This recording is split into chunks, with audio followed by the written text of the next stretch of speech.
Okay, I guess this is part 2 because I accidentally hit the stop button instead of pause when George was going nuts. Sorry about that, John, but here, you get part 2 of delving a cave in a poorly plotted out game.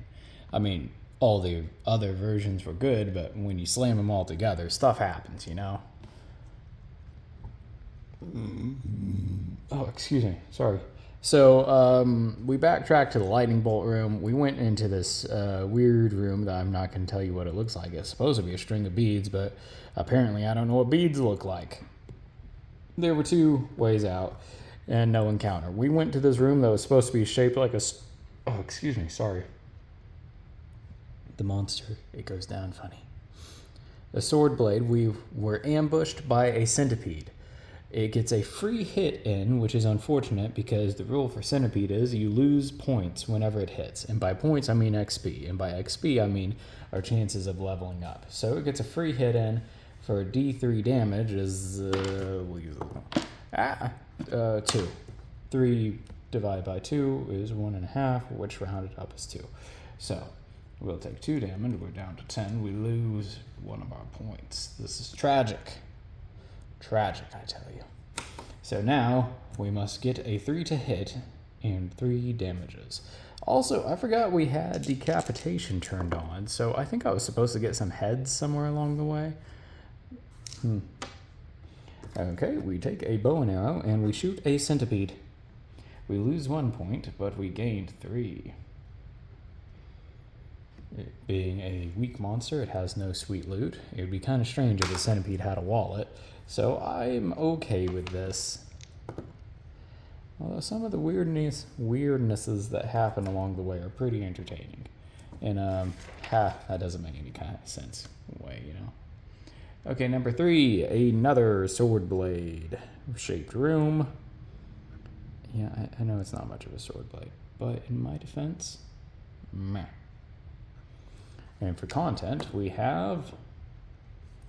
Oh, a legit encounter. Nice. Legit encounter equals 9. A tough monster. Tough monsters have wallets.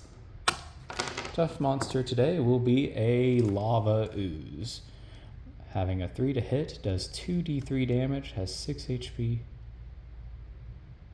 With a 1 and 6 whenever you hit to lose your weapon. See, again, this is, the bow and arrow doesn't really make sense with a rule like that. Like, I have a 1 in 6 chance of, if I shoot from a distance, somehow my bow and arrow go up in flames.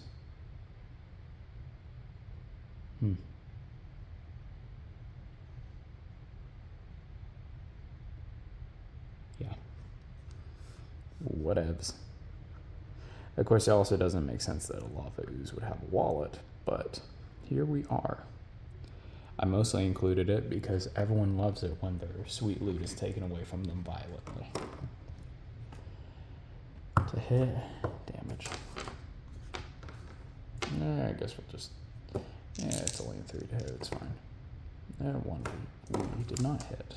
That's rubbish. 3 and 2 is 5 damage. That is not healthy.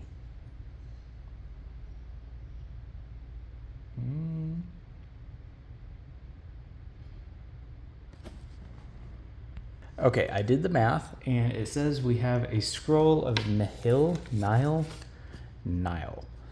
And we actually have 2 uses of it, so I've decided to use it. What does it do, you ask? It does exactly what would make perfect sense if you were looking right at the rules like I was. Remove 1 foe from existence. And I don't feel like dealing with this guy, so that's what we're gonna do. Yeah. Do I get points for it? I don't think so. It doesn't say. I don't think I care. I don't care. I also didn't mark where we leveled up last. I think it was at the Murder Temple. Yeah. Cool.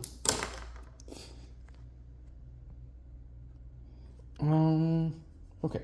So from there, let's look at, we have a couple of scrolls here. Let's see what they do.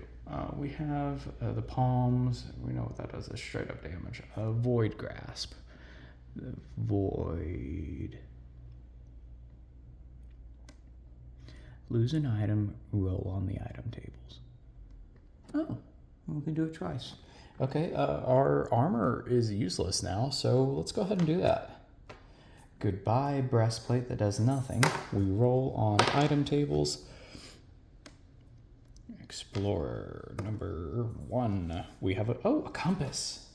Well, if we don't die, that's going to be useful. Less chance of getting lost. Do we have anything else we don't love?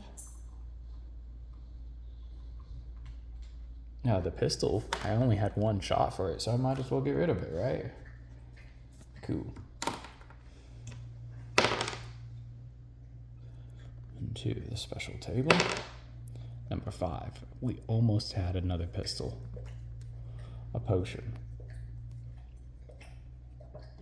Thank you for that, George.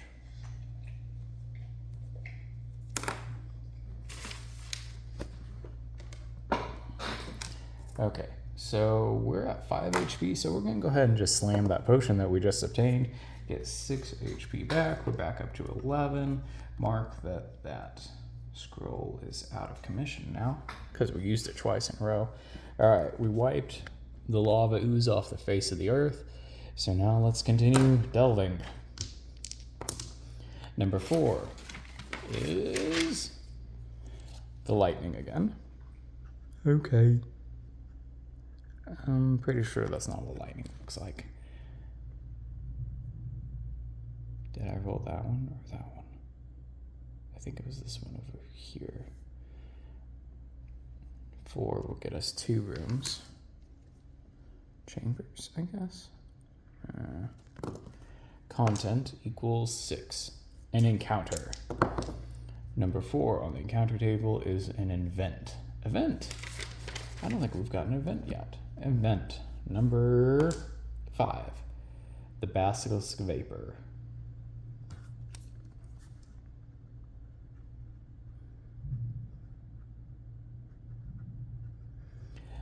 -1 HP, only prevented by the gas mask. Crazy sauce, we actually do have a gas mask. See? We drew us holding it way up there, between the shooting ourselves and the setting rats on fire. I guess I should be drawing this character wearing a gas mask, huh? Do some of that Luke Skywalker meeting Darth Vader and Dagobah kind of thing. With a doppelganger, that is. I don't know. Okay.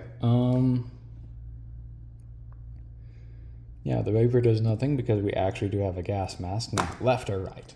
1 through 3 will be left. Reroll. 6. We're going right. On to the edge of this piece of paper. Right there. Right there. Today's room will be an 8. Number 8 is another snail shell. Look, there are only so many shapes that we can use. I took these shapes whole cloth from another game, so because I don't know how caves work, man. And number 2 will get us 1 further tunnel. We're gonna put it straight down because I'm not going through the paper. I'm not really sure how to do that. I guess I could just draw it on the other side or something. I don't know. And content. Excuse me. An encounter again. Encounter is 11. 11 is a boss. A boss! We're getting out of this cave, man. It's gonna be great. Isn't it great? Who's the boss? Number 6, the Crow Man. What does the Crow Man look like? His name is Corby. 9 HP. If your attack roll is if you have an odd attack roll, take D4 unavoidable or reducible damage. Well, that's concerning. Hold on just a second. I'm going to find out what a Corby looks like.